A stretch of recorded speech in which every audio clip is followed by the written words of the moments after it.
मैं come in sir. नमस्ते sir. नमस्ते मैम। Thank you sir.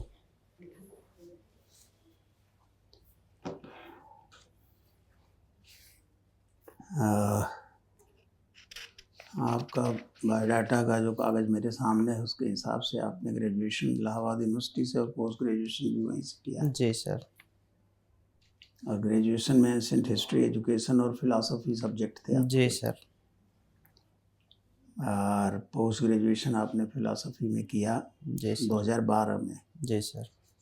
12 से अभी तक 23 चल रहा है। जी सर। 11 वर्ष आप क्या कर रहे हैं? सर पोस्ट ग्रेजुएशन करने के बाद सर मैं 3 वर्ष नौकरी किया मनरेगा के तहत पंचायत मित्र के रूप में। उसके बाद फिर सर मैं छोड़ दिया उसको। फिर सर मैं तैयारी शुरू किया। 2-3 साल तैयारी किया मैं। फिर सर मैं एक पब्लिकेशन के साथ जुड़ गया और वहाँ पे प्राइवेट जॉब करने लगा कंटेंट राइटर के रूप में। सर अभी भी मैं जॉब कर रहा हूँ और तैयारी भी साथ में चल रहा है। तो ये आपका इंटरव्यू का फर्स्ट अटेम्प्ट है? सर तीसरा अटेम्प्ट है मेरा इंटरव्यू। जी सर। पिछले वर्ष जो इंटरव्यूज़ दिए आपको क्या लगता है कि आप क्यों नहीं सिलेक्ट हुए? सर उस वर्ष सर सेलेक्ट न होने की वजह सर मुख्य परीक्षा मेरे नंबर कम रह गए थे और सर साथ ही जो साक्षात्कार हुआ था मेरा सर उसमें भी मैं कम नंबर अर्जित करने में मतलब कम नंबर अर्जित कर पाया। तो सर इस वजह से मेरा सिलेक्शन सर एक बार 4 नंबर से और एक बार लगभग 7 नंबर से रुक गया था।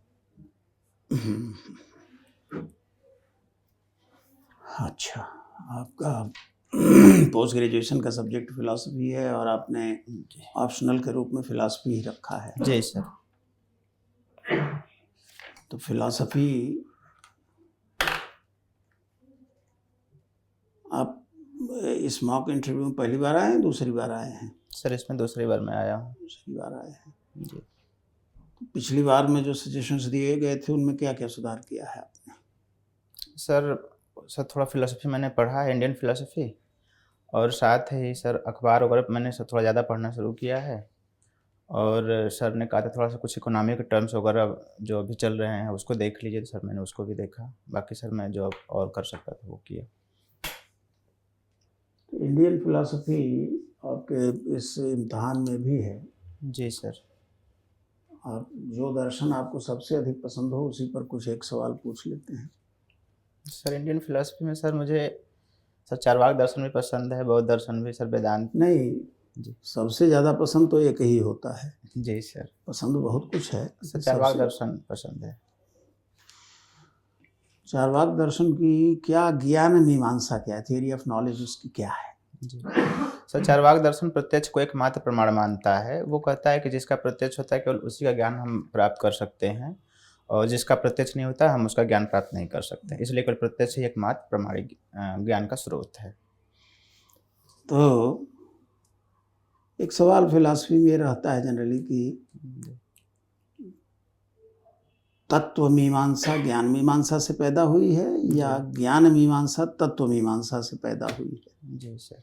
कौन किस पर निर्भर है? जी। तो चारवाक दर्शन की क्या पोजीशन है? जी सर चारवाक दर्शन में जो उसकी तत्व मीमांसा है वो ज्ञान मीमांसा पर निर्भर है। किस अर्थ में? जी सर क्योंकि वो प्रत्यक्ष को एकमात्र प्रमाण मानता है ज्ञान मीमांसा में अपने। तो वो कहता है कि तत्व मीमांसा में भी उन्हीं तत्वों की सत्ता है जिसका हमें प्रत्यक्ष होता है। तो सर इस रूप में वो सिर्फ 4 भौतिक तत्वों की सत्ता को मानते हैं जो कि सामान्यतः दर्शन में 5 तत्व माने जाते हैं। आकाश को भी माना जाता है। तो वो आकाश को नहीं मानते क्योंकि आकाश का प्रत्यक्ष नहीं होता है। साथ ही सर ईश्वर, आत्मा, स्वर्ग, नर्क जो अवधारणाएं हैं इनको भी वो नहीं मानते क्योंकि इनका कोई प्रत्यक्ष नहीं होता। और पुनर्जन्म को भी नहीं मानते हैं चारवाक। तो माने तत्व मीमांसा ज्ञान मीमांसा से निकलती है ऐसा मानते हैं चारवाक दर्शन। जी सर। डॉक्टर साहब कुछ प्रश्न आप पूछना चाहें? चारवाक के रूप में प्रत्यक्ष को मानता है। जी सर। क्या भारतीय दर्शन परंपरा के अन्य दर्शन भी उसी रूप में प्रत्यक्ष को लेते हैं या कुछ भिन्नता है? जी सर थोड़ी सी भिन्नता मैं देख पाता हूँ क्योंकि सर चारवाक कहते हैं कि जो अभी प्रत्यक्ष हो रहा है केवल उसी को वो मानते हैं। जबकि सर प्रत्यक्ष का व्यापक वो है सर पेरीफेरी है उसकी। क्योंकि जो भूतकाल में प्रत्यक्ष हुआ है या भविष्य में जो प्रत्यक्ष का विषय बन सकता है उसकी भी तो सर सत्ता हम मानते हैं। लेकिन चार्वाक कहते हैं जिसकी अभी वो हो रहा है, जिसका प्रत्यक्ष हो रहा है केवल उसी की सत्ता है। तो सर संकीर्ण बाकी अर्थ में दर्शन लेते हैं। प्रत्यक्ष के कितने प्रकार मानते हैं? सर न्याय दार्शनिक दर्शन की बात करें हम तो सर प्रत्यक्ष को के दो प्रकार मानते हैं, एक लौकिक प्रत्यक्ष, एक अलौकिक प्रत्यक्ष। सर लौकिक प्रत्यक्ष में जो पांचों ज्ञान इंद्रियों और मन से जो प्रत्यक्ष होता है वो लौकिक प्रत्यक्ष हो गया। और अलौकिक प्रत्यक्ष को सर वो कहते हैं कि जैसे सर थोड़ा सा मिस कर रहा हूँ मैं यहाँ पे। सर वो कहते हैं अलौकिक प्रत्यक्ष मतलब जैसे कि हम जिसे अनुभूत करते हैं। एक कोई तीसरा प्रत्यक्ष का प्रकार भी मानता है कोई दर्शन? जो सामान्य लक्षण प्रत्यक्ष को भी मानते हैं वो, जिसमें सर विशेषों को देखकर हम उसके सामान्य या जाति का बोध कर लेते हैं, ज्ञान प्राप्त कर लेते हैं, तो सामान्य लक्षण प्रत्यक्ष कहते एक हैं। योगज प्रत्यक्ष भी पता नहीं पढ़ा होगा आपने? जी सर। योगज प्रत्यक्ष, सामान्य लक्षण प्रत्यक्ष, योगज प्रत्यक्ष। जी सर। वेदांत दर्शन की क्या स्थिति है? वेदांत भी थोड़ा पढ़ा होगा आपने? जी सर। सर वेदांत तो सर प्रमाण विचार सर मैं ठीक से नहीं पढ़ा हूँ, उसके लिए सर माफ़ी चाहता हूँ। तो वेदांत की तत्व मीमांसा बताइए। वेदांत में शंकराचार्य क्या मानते हैं? जी। एकमेवाद्वितीयम अगर कहते हैं तो अद्वितीय किसको कहते हैं वो? सर वो परम तत्व यानी ब्रह्म को अद्वितीय कहते हैं। सर अद्वितीय कहने का उनका सर तात्पर्य यहाँ पे ये रहता है कि हम उसे संख्या में नहीं बांध सकते हैं, क्योंकि संख्या में बांधेंगे या हम एक कहेंगे तो यह उसका भावात्मक वर्णन हो जाएगा, और भावात्मक वर्णन करने से जो परम तत्व या जो अद्वैत है उनका खंडित हो जाएगा। इसलिए वो निषेधात्मक वर्णन करते हैं, अद्वैत कहते हैं।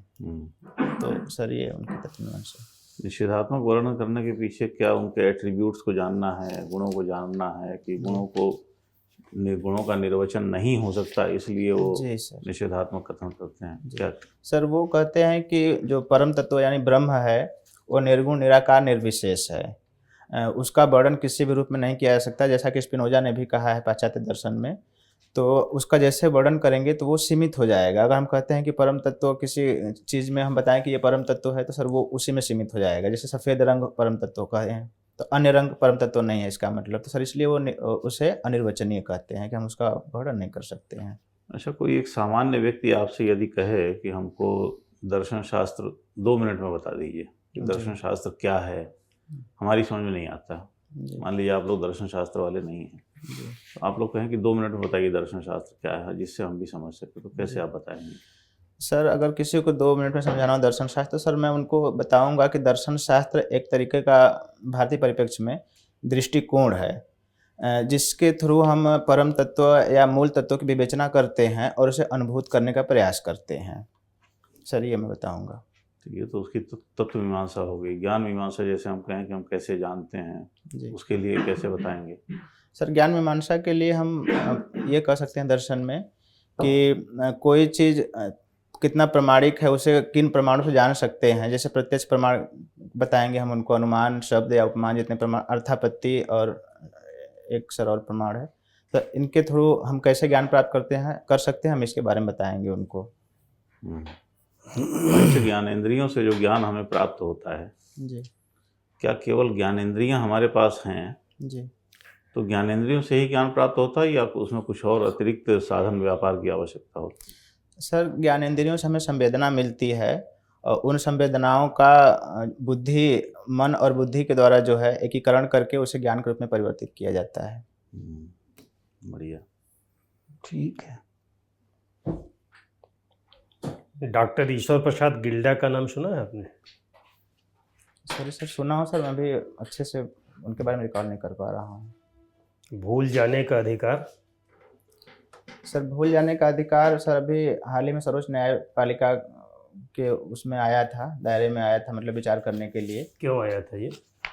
सर इसको सर 2-3 भूल जाने का अधिकार चर्चा में जी कैसे आया? सर चर्चा में सर कैसे है सर, ये तो मैं रिकॉर्ड आप बता तो रहे हैं ना कि कोर्ट में आया मामला। सर जैसे कि उसमें आया था डाटा सर नहीं सॉरी सर जो वो एक तकनीक होती है जिस पे क्रिप्टो करेंसी आधारित होती है सर, उसके संदर्भ में सर कुछ आया था, ऐसा मैंने पढ़ा था। जैसे ब्लॉकचेन टेक्नोलॉजी हो गई, उसके संदर्भ में सर मैंने पढ़ा था, क्योंकि उस पर चीज़ें मिटाई नहीं जा सकती हैं, जो एक बार चीज़ें उस पर छप जाती हैं तो फिर मिट नहीं सकती हैं सर, उस संदर्भ मैंने पढ़ा था। क्या चाहते हैं हम भूल जाने के अधिकार में? क्या डिमांड है? सर उसमें डिमांड ये है कि अगर हम कोई डॉक्टर ईश्वर प्रसाद गिल्डा ने ही जी एक याचिका दायर की है जी सर भूल जाने के अधिकार से संबंधित जी सर कि डिलीट कर दिए जाएं सारे डेटा जो जी सर। वेरियस चैनल पर मौजूद हैं। जी तो एक तरफ तो हम डिमांड कर रहे हैं कि सारे डेटा डिलीट कर दिए जाएं, सारी सूचनाएं डिलीट कर दी जाएं। जी सर दूसरी तरफ हम सूचना के अधिकार की बात करते हैं। जी सर तो दोनों को कैसे जस्टिफाई आप करेंगे? जी सर, सूचना के अधिकार की बात हम इसलिए करते हैं कि जो सरकारी सूचनाएं हैं जो पब्लिक डोमेन में आनी चाहिए, जिससे कि मतलब जनता का और अधिक कल्याण हो सकता है, वो अपने अधिकार के बारे में जान सकती है और अपने राइट्स को एंजॉय कर सकती है, तो सर वो पब्लिक डोमेन में आना चाहिए वो न्यूज़। और उसी की तरह सूचना के अधिकार की बात की जाती है, जैसे कोई योजना चल रही है तो उसमें कितना व्यय हो रहा है, कितना मानव दिवस का सृजन हो रहा है, किसके कल्याण पर खर्च हो रहा है, ये सर पब्लिक डोमेन में आना चाहिए। दूसरी सर भूल जाने के अधिकार की बात जब हम करते हैं तो वहाँ पे सर मैं थोड़ा सा गेस करके सर बताना चाहूँगा कि सर उसमें ये हम मान सकते हैं कि जैसे कोई घटना घटित हुई है हमारे जीवन में और वो सोशल मीडिया पर पड़ी हुई है, सर हम नहीं चाहते हैं कि वो दोबारा बार बार मेरे सामने आए, क्योंकि उससे मुझे दिक्कत होती है, मैं तनाव महसूस करता हूँ। तो सर मैं चाहता हूँ कि वो सोशल मीडिया पर से उसको डिलीट कर दिया जाए। तो सर इस संदर्भ में हम उसको देख सकते हैं। कुछ याद आया आपको ईश्वर प्रसाद गिल्डा के बारे में? सॉरी सर, मैं रिकॉर्ड नहीं कर पा रहा हूँ। ठीक है, इलाहाबाद विश्वविद्यालय का लोगो बता दीजिए। सॉरी सर, लोगो याद नहीं मुझे। अरे आपने पढ़ाई की है वहाँ से? जी सर, पढ़ाई मैं किया हूँ, पर सर लोगो याद नहीं अभी आ रहा है। लोक सेवा आयोग का लोगो क्या है? सॉरी सर, उसका रिकॉर्ड नहीं आप कर पा रहा इंटरव्यू हूँ। दे रहे हैं। जी सर। कौन है लोक सेवा आयोग के chairman? Sir Shri Sanjay Shrinate sir हैं। कितने मेंबर हैं इस समय लोक सेवा आयोग में? सर मेरी जानकारी में सर 6 मेंबर हैं इस समय। चेयरमैन साहब को लेकर के या फिर? सर चेयरमैन सर को लेके 6 लोग हैं इस समय, 5 मेंबर हैं, चेयरमैन सर हैं। उत्तर प्रदेश का एक जिला है सोनभद्र। जी सर। कहते हैं कि ये पूरे देश में एक किसी मामले में यूनिक है। जी कौन सा मामला है वो? सर सोनभद्र इस मामले में यूनिक है कि सोनभद्र नाम की जगह कोई वहाँ पे नहीं है, और जिस नाम से ज़िला है उस नाम का कोई जगह नहीं है। सर प्राय हम देखते हैं कि जिस नाम के ज़िले होते हैं उस ज़िले में कहीं ना कहीं उस नाम की जगह होती है, लेकिन सोनभद्र में सर सोनभद्र नाम की कोई जगह नहीं है। ये बात नहीं है, 4 प्रदेश की सीमाएं जी सर, 4 प्रदेश सीमाएँ भी लगती हैं। स्पर्श करती हैं। इस मामले में पूरे देश में ऐसा कोई जिला नहीं है जी जिसको 4 प्रदेश की सीमाएं स्पर्श करती हैं। जी सर। चारों प्रदेश का नाम बता सकते हैं क्या? जी सर। बताइए। सर बिहार है, झारखंड है, छत्तीसगढ़ है, मध्य प्रदेश है। उत्तर प्रदेश के बजट में जी स्वास्थ्य शिक्षा के लिए कितना फंड आवंटित किया गया है? सर स्वास्थ्य के लिए लगभग 88,800 करोड़ रुपए जारी किए गए हैं। सॉरी सर, शिक्षा के लिए, सर माफ़ी चाहता हूँ, शिक्षा के लिए। और स्वास्थ्य के लिए सर लगभग 54,000 करोड़ जारी किया गया है। नहीं सर, स्वास्थ्य शिक्षा पर हमने पूछा है। सर दोनों मिला के। स्वास्थ्य से संबंधित शिक्षा, स्वास्थ्य शिक्षा उसको मेडिकल बोलते हैं। एजुकेशन। जी सर, सॉरी सर, उसका नहीं पता है मुझे। प्रधानमंत्री जी मन की बात करते हैं। जी सर। कब से मन की बात करना उन्होंने शुरू किया? सर मन की बात सर जहाँ तक सर मैं रिकॉल कर पाऊँ 2014 से शुरू किया है उन्होंने। अभी रिसेंटली जो मन की बात उन्होंने किया, जी सर। महीने में एक बार करते हैं ना? जी सर। आइडिया है आपको? जी सर। तो कौन सी कड़ी थी? सर अभी सर हाल ही में जो हुआ सर वो शायद 98वीं कड़ी थी। रेडियो पर करते हैं या? सर ऑल इंडिया रेडियो पर करते हैं सर। ऑल इंडिया रेडियो पर करते हैं। आर्टिफिशियल इंटेलिजेंस जी बता सकते हैं क्या है? जी सर। सर आर्टिफिशियल इंटेलिजेंस यानी कृत्रिम बुद्धिमत्ता, सर यह एक ऐसी तकनीक है जो मानव की तरह सोचने, समझने, निर्णय लेने और सीखने की क्षमता पर आधारित है। ऐसा कैसे संभव है? सर तकनीक है सर, उसको इस तरीके डेवलप किया गया उसका सॉफ्टवेयर कि वो कोई भी निर्णय लेती है तो मतलब जितना पहले उसको सॉफ्टवेयर डाटा दिया गया रहता है उसके बेसिस पे निर्णय लेती है। कोई एक उदाहरण बताइए। जी सर जैसे सर कृषि के सेक्टर में हम ले लें तो सर हम देखते हैं कि अगर एआई तकनीक के आधार पे हम किस तरीके से कब उर्वरक डालना है या कब सिंचाई करना है, इसके बारे में वो हमें जागरूक कर सकती है। या ड्रोन के माध्यम से हमें कीटनाशक का छिड़काव करना है तो उसको नियंत्रित कर सकती है एआई। रोबोट भी जानते ही होंगे। जी सर। स्वास्थ्य के क्षेत्र में रोबोट का उपयोग बता दीजिए। सर स्वास्थ्य के क्षेत्र में रोबोट सर ऑपरेशन करने में सर काफ़ी सफल रहा है। अभी हाल ही में सर पीजीआई में एक ऑपरेशन सफल हुआ है रोबोट के माध्यम से, उत्तर प्रदेश पीजीआई में। और सर जैसे क्या करता है रोबोट? सर रोबोट सर मानव की तरह ऑपरेशन जैसे करना हो किसी शरीर का, तो वो सर सफल ऑपरेशन कर सकता है। एआई तकनीक पे आधारित होता है वो भी। ठीक है, उत्तर प्रदेश का सबसे दबंग जिला बता दीजिए। Sorry sir. उत्तर प्रदेश का सबसे दबंग जिला। दबंग। सर दबंग जिला सर मैं दबंगई का जमाना है। सॉरी सर मैं नहीं। सबसे खतरनाक जिला? सर खतरनाक जिला सर मैं पढ़ा नहीं हूँ कहीं सर। ठीक। आपने कहा कि आपने कितने साल किया है काम मनरेगा के तहत पंचायत? मैं 3 वर्ष लगभग 2 माह किया हूँ। 3 वर्ष 2 माह। उसके बाद क्यों छोड़ दिया आपने? उसके बाद मैम मुझे लगा कि तैयारी करना चाहिए मुझे सिविल सर्विस की। सर वहाँ पे मैं काम करता था तो बीच बीच में जिलाधिकारी सर या ब्लॉक डेवलपमेंट ऑफिसर सर जो थे तो हम लोग मीटिंग लेते रहते थे और बहुत अच्छा काम होता रहता था। तो मुझे लगा कि मैं मतलब और अच्छा कर सकता हूँ, थोड़ी मेहनत करूँ तो मैम फिर तो आपने देखा कि काम करवा रहे, ज़्यादा करवा रहे, बदला लेने की आपको कि मैं चेंज हो जाता हूँ, मैं भी तैयारी करूँगा। नहीं मैम बदले की भावना नहीं थी। मुझे लगा कि मैं और बेहतर कर सकता हूँ और फील्ड में भी काम करने का मौका मिलेगा। अभी चूँकि मैंने उसके तहत मैं सिर्फ काम जो होता था उसी की देख रेख करता था और ऐसे अवसर बढ़ेंगे मुझे काम करने के। तो क्या वहाँ अवसर नहीं है? मैम वहाँ बहुत सीमित अवसर था। सिर्फ जब काम होता था कच्चा या पक्का काम तो सिर्फ उसमें देख रेख करने के लिए हम लोग बुलाया जाता था। बाद में मास्टर रोल भरना और उनका वेतन का भुगतान करना, मैम इतना ही काम रहता था हम लोगों का उस समय। तो जब आपने यहाँ पे एंट्री की है अंदर आने के लिए जी तो हमें जब आपने अभिवादन किया है तो आपने क्या क्या चीज़ नोटिस की इस कमरे में? मैम मैं कितने मेंबर हैं मैं ये देखा और मैंने ये देखा कि जैसे कि सर बैठे हैं फिर आप भी बैठी हैं तो मैंने देखा कितने मेल कितने फीमेल बैठे हैं तो मुझे किस तरीके से अभिवादन और करना कुछ चाहिए। आपने कमरे में नोटिस नहीं किया? नहीं मैम और मैंने कुछ ध्यान नहीं उत्तर दिया। प्रदेश रिलेटेड कुछ नोटिस किया आपने? मैम मैं नहीं नोटिस किया। कुछ नहीं नोटिस किया अभी तक। चलिए, आपको क्यों लगता है कि आप एक अच्छे कैंडिडेट हो सकते हैं एज अ डिप्टी कलेक्टर की पोस्ट के? जी मैम मुझे मैम लगता है कि जो एक डिप्टी कलेक्टर में गुण होने चाहिए वो गुण मैं धारित करता हूँ। जैसे कि मेरे अंदर वस्तुनिष्ठता का गुण है। मैं धैर्य से मतलब धैर्य है मेरे अंदर, कठिन परिश्रम मैं करता हूँ और लगन है। मैं चूँकि पढ़ाई मेरी बहुत पहले पूरी हो गई थी उसके बाद मैं तैयारी कर रहा हूँ तो लगन है मेरे अंदर। और मैं मतलब निष्पक्षता का गुण मेरे अंदर है। मैं अगर 2 पक्षों का मामला हो तो मैं ध्यान से सुनता हूँ उसको, फिर तभी कोई निर्णय लेता हूँ उस पे या किसी को कुछ सलाह देना हो तो मैं लेता हूँ। तुरंत मैं पूर्वाग्रहित नहीं होता हूँ किसी से भी। तो मैम ये सब गुण मेरे अंदर हैं, इसलिए मुझे लगता है कि मैं डिप्टी कलेक्टर का। बतौर डिप्टी कलेक्टर होने के बाद अगर कोई महिला अधिकारी जो आपसे ऊपर है, जी मैम। आप जैसे होता है कभी उनके आदेशों से उनके कार्य करने के रवैये से आप बहुत परेशान हैं जी मैम। और आपको लगता है कि जिसके अंदर आप अंडर प्रेशर काम कर रहे हैं, जी मैम।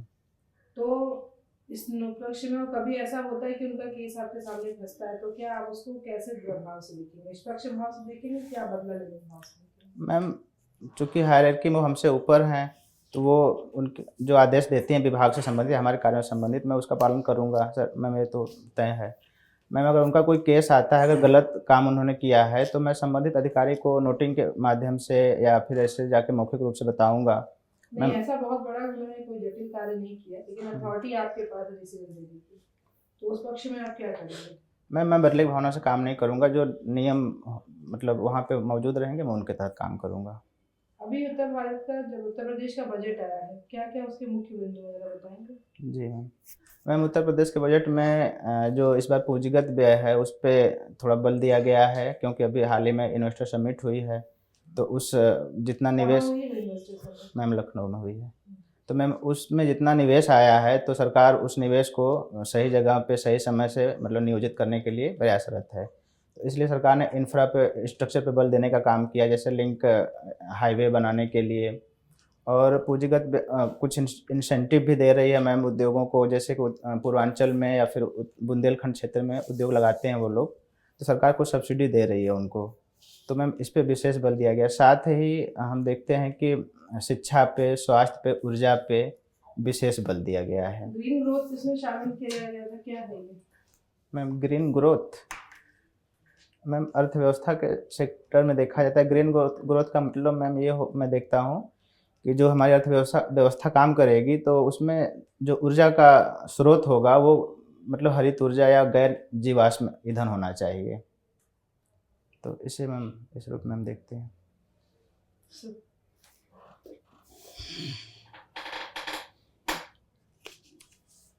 और कुछ?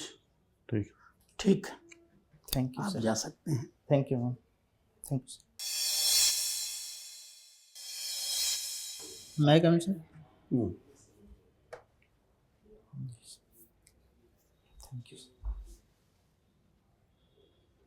आपको कैसा लगा अपना इंटरव्यू?